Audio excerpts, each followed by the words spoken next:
So welcome to our notes for finding the zeros of a function. Zeros are the x-intercepts of a function when they're real zeros. If they're imaginary, they don't show up on the graph. So we don't refer to zeros or roots as x-intercepts unless we can actually find them on the graph.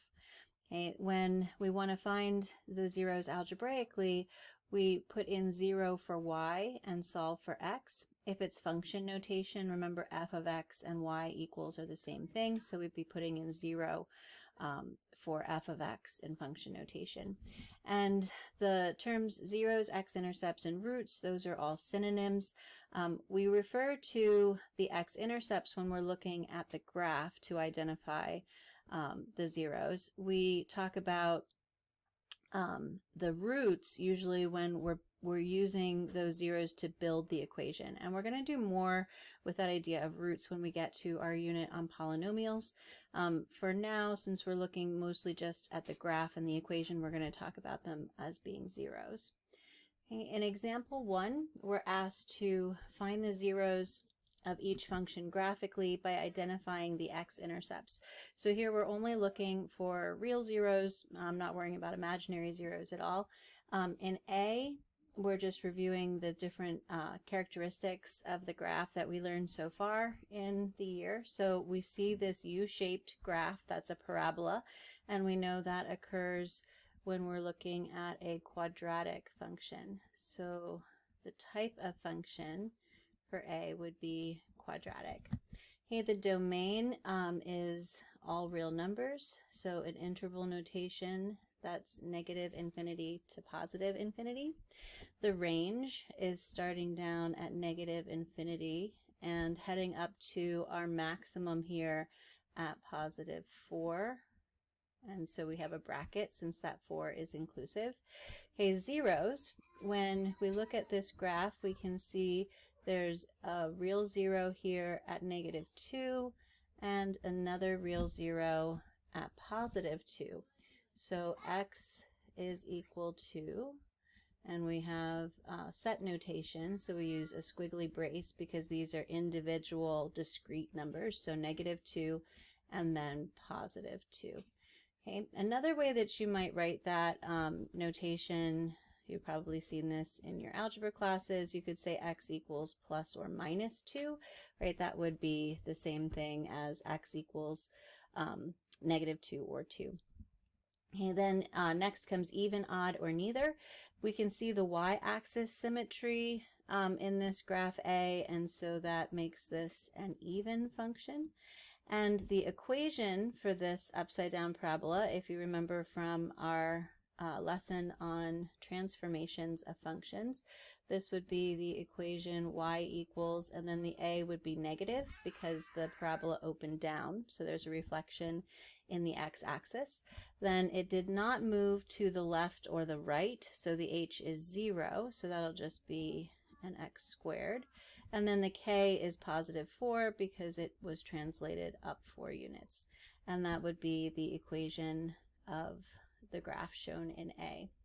Okay, so if you would like to pause the video then and try B, C, and D, you want to identify the type of function that we're looking at from the shape of the parent graph, its domain and range, identify any zeros, real zeros, decide if the function's graph is even, odd, or neither, and then go ahead and use transformations to write the equation form of the graph. Okay, once you've given that a try, go ahead and turn the video back on and we'll check your answers. Okay, so welcome back. Hopefully you had a chance to look at examples B, C, and D. In B, we have a sideways wiggle here, a horizontal wiggle, and in your parent graph's notes, hopefully you saw that that was a cube root function.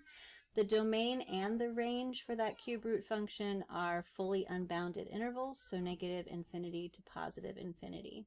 Okay, the 0, there's only one real 0 here at the origin, so x equals 0 is the only real 0 on the graph. This function has rotational symmetry about the origin, and that makes it an odd function. And then the equation of this cube root graph we can see from the distance from 0, 0 to 1 unit to the right, right? That went up 2 and over 1. And so that means the A is 2. There's been a vertical stretch of 2. And so this would be the function 2 cube root of x. Okay. Then in example C, this hyperbola shape with a vertical and horizontal asymptote, that's a rational functions graph. The domain and range are both going to be unions of half-bounded intervals because the vertical asymptote means that 2 is off limits for the x in the domain. So our intervals negative infinity to 2, non-inclusive, union 2 to infinity, right? That captures all real numbers except for 2. Then in the range, it's the horizontal asymptote that has to be excluded at -1. So negative infinity to -1, union -1 to infinity, right? That -1 is non-inclusive. That's why there's parentheses there to show that it's all real numbers except -1. Okay, then the 0, we have one real 0 here at +3, and this function is neither even nor odd because it does not have rotational symmetry about the origin. It's not even centered at the origin. Definitely no y-axis symmetry, so that one is a neither. Okay, this graph from the parent graph, looking at transformations, was shifted 2 units to the right and 1 unit down. There is no dilation because that slope from the center of the asymptotes here to the intersection where that 1 unit to the left is, and to the right, that's a slope of 1. So the A is 1, and we have shift to the right 2, and then down 1 with the -1 at the end. Okay, example D is a square root function. Remember, square root graphs half of a sideways parabola. Okay, the domain is a half-bounded interval from -infinity to 4 inclusive. The range is also a half-bounded interval from 0 to +infinity, and it includes the 0. Okay, then we have a real 0 here at x equals +4. That's our x-intercept. This is neither even nor odd because it has no symmetry, right? No y-axis symmetry, no origin symmetry.